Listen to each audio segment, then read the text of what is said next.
Andito po kami ulit sa garden ng tita ko. Ito po, may nangunguha po ng bunga ng ipil-ipil. Kinakain daw po pala yan. Sa amin sa Davao. Sa amin po kasi hindi namin alam na kinakain niya.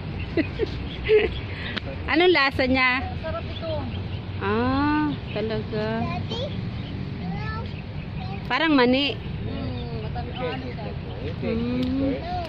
So sweet. I think you love it. Ayan o. Kain to. Patikman nga.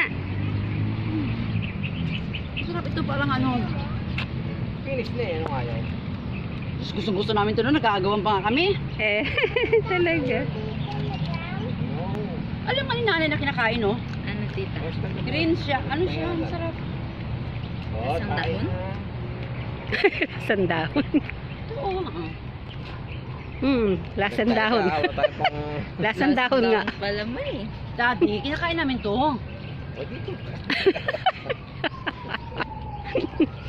Okay, okay naman, lasang dahon. Masarap. Yung gusto ko yung malaki-laki. Ngayon lang ako nakakain. Nakakatuwa naman. Sige, okay lang po. Salamat Bakit po. malason daw ako? Di ba hindi? Kinakain talaga to? Kambing. Gusto ng kambing yan. Baboy? Kinakain pala ng baboy. Eh di kunwari. Bunga daw ng ano, kinakain daw tsaka... Eh di kunwari baboy na lang tayo. Hindi, kambing gusto yan. Tsaka kambing pala. Dami na ang tanim. Ito kami kinakain talaga namin to. Tumutubo lang yan kung saan eh. Sa Davao, maliliit pa kami. Kinakain namin to.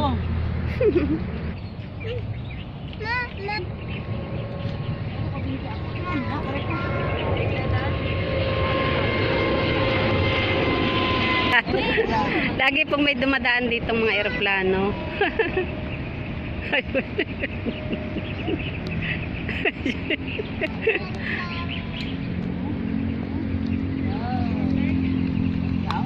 Gawang tea. Oo, ginagawan din. Ano nga bang pangalan yan? Kinakain yan. Masarap to. Kinukuha lang si ate mo, daday. Inilalagay lang yan sa ano. Kinukuha lang, kinakain.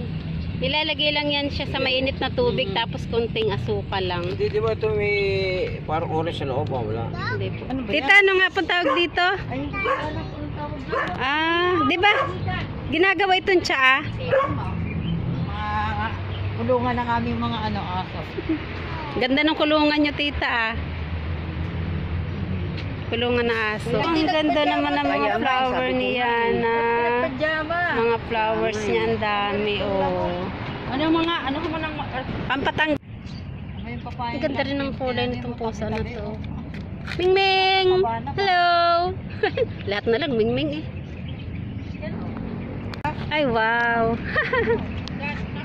Ay, wow, ang ganda. Kahit na maikli siya, maganda siya. Ayan. Tasin na natin. Nilalagyan ko pa ito ng ano eh. Sarap to lagyan ng hipon o kaya igisa lang. Kahit na walang ano, halo. Parang senyorita. Hindi ba ito senyorita? Kain po tayo, guys. Oh, yan na, you eat. Uy, wow! Ito, kalilito. Oo nga po. Nakuha yung talbos eh, para kayo yung manguha. Ito pong initan nila ng tubig dito. Kapag magkakape po sila. Ay, Muning, alis dyan pa kay mapasok. May nangunguha na po dito ng mga dahon. Ano kayang gagawin niya? Saan niya kaya ilalagay yun? Pang laswa, pang lagay sa gata. Oo. Sarap naman yan. Ito po ang lagayan. Po! Sino yun? Ay! Si Vicky pala yun. May taniman ka rin pala dito. Ay, wow. Punta rin eh, dahil sa kanya. Ah, ay ganun po. Niyaya ko siya. Sabi ko doon ka sa ano, wala naman sa trabaho. Kamusta nandun niya? Ay, ito. Ang lawak na natin kalupain. Ayan. Sige, magtanim tayo. Tanim ka, tingin mga dito kami. Oo. Wow, sipag Kala nga naman. namin, kung sino yun, ba't doon pa kayo dumaan? Oo, yun yung natatandaan kong daanan ay. Ay, doon. Kaso lang may mga aso. Sabi ko, Sino parang pala una? Ito. Sabi, Saan ka ngayon nakatira? dyan sa Dungalo. Nagyaya kasi sila dito pumasyal. Mamasyal daw sila sa taniman. Oh, ito. Ang lawak mo. Ngayon lang sila nakakita ng taniman. Ay syempre, mga taga Maynila. Ay, oo. Ay, ito. Mabuti nga meron tayong dito eh. Oo, maganda nga yan, libangan. Matagal na to. Bang siguro ilang year na. Mahirap lang pala dito yung tubig niya, no? Niigib pa daw. Pag tag-init. Oo, pero hindi yata pwedeng pang ano kasi medyo maalat. Ay, hindi. Pandilig, no? Hindi. Nagpapaigib. Hindi siya maalat. Ay, hindi ba maalat? Hindi siya maalat. Pwede pa siya pandilig. Oo. Ay, oo. Tatanong-tanim ulit kami. Oh. Ang ganda talaga niyang pusa na yun, no? Ang puti-puti. Ming! Ming! Nakakatuwa eh. Di ba okay lang po ito kahit may sira? Oo. Kasi ito po yung natural ano. Yung walang ano, wala po siyang gamot.